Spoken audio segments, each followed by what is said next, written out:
우선 이 전제 조건이 되어 있지 않으면 내가 뭔 짓을 해도 상대는 안달나지 않아요.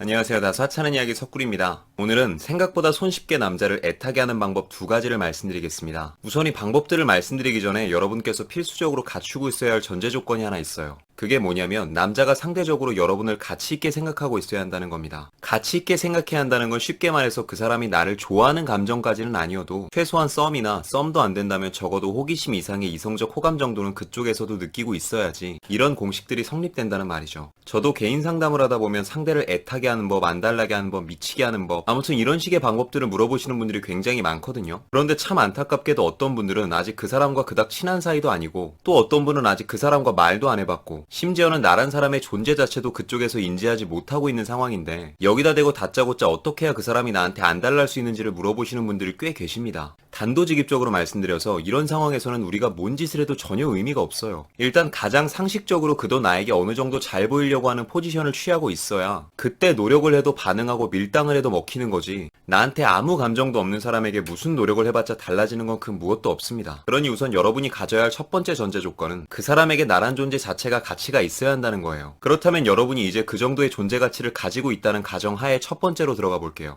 우선 첫 번째, 온라인과 오프라인의 태도가 달라야 합니다. 여기서 온라인의 뜻을 정의하자면 카톡을 포함하여 전화나 이메일 등 실질적으로 만나 접촉하지 않는 비대면의 소통을 온라인이라고 가정하고 오프라인은 말 그대로 눈앞에서 만나 떠들고 시간을 보내는 데이트를 의미하는 겁니다. 적어도 이 둘 중에 하나를 대하는 태도는 좀 달라야 돼요. 쉽게 예를 들자면 카톡을 할 때는 굉장히 애교도 많고 티도 많이 내고 그에게 다소 열정적인 모습을 보여줬다면 막상 만났을 때는 비교적 카톡을 할 때보다는 무덤덤하고 덜 열정적인 모습을 보여준다거나 또 이와는 반대로 만났을 때 애교도 많고 칭찬도 많고 오구오구하는 태도로 일관했는데 막상 헤어지고 집에 가서는 카톡을 할 때 딱히 이어가려는 노력을 기울이지 않고 할 말이 없으면 먼저 대화를 끝내는 듯한 모습도 보여주는 겁니다. 여자에게 마음이 좀 있는 남자라면 보통 이런 상황이 좀 당혹스럽게 다가와요. 분명히 만났을 때는 이 사람도 나에게 다가오는 게 많이 보였는데 그 뒤에 반응을 보니까 아닌 것 같기도 하고 무슨 일 있냐고 물어봐도 아무 일 없다고 말은 하는데 은근히 신경을 쓰이고 이런 부분에서 오는 혼란이 애타고 안달나는 감정으로 이어질 때가 많거든요. 대신에 이걸 너무 자주 써서는 안 됩니다. 연애를 시작하는 초반 과정이나 썸 때 이 사람의 열정을 살짝 더 올려보고 싶은 마음에 한두 번 정도 쓰는 건 가능한데 너무 자주 이런 식의 패턴이 반복된다면 남자도 자연스럽게 힘이 빠지는 거거든요. 그러니 항상 시도 때도 없이 남용하는 건 금물입니다. 이제 더 결정적인 두 번째, 이 과정에서 내가 먼저 애가 타면 안 됩니다. 전에도 한번 말했지만 상대를 안달나게 하고 싶어서 본인이 안달이 나면 끝나는 거예요. 왜일까요? 이때부터는 지나치게 의미부여를 시작하기 때문입니다. 행동 하나하나 답장 하나하나에 언제 입질이 오나 신중해지게 되고 덧붙여 신중해진다는 게 말이 좋아 신중해지는 거지 그냥 눈치 보고 있는 겁니다. 그러니 만에 하나 내가 그 사람을 너무 미친 듯이 좋아한다거나 현재 조급한 마음이 강한 상황이라면 밀당보다는 먼저 그 사람을 좀 내려놓는 연습을 하셔야 돼요. 내려놓는 연습의 가장 효과적인 건 항상 차선에 대한 생각을 하는 거겠죠. 그리고 이 차선을 그릴 때는 항상 내가 이 사람과 잘 된다면이라는 전제는 빼고 생각해야 합니다. 만약 당장에 이 사람과 잘 안 된다면 나는 그때부터 어떤 일을 하고 어떤 것에 더 집중할 것인지 나아가 주변에 더 괜찮은 사람이 나타날 수도 있다는 생각도 해보면서 나에게 있는 모든 가능성을 꽉 닫아두지 않는 태도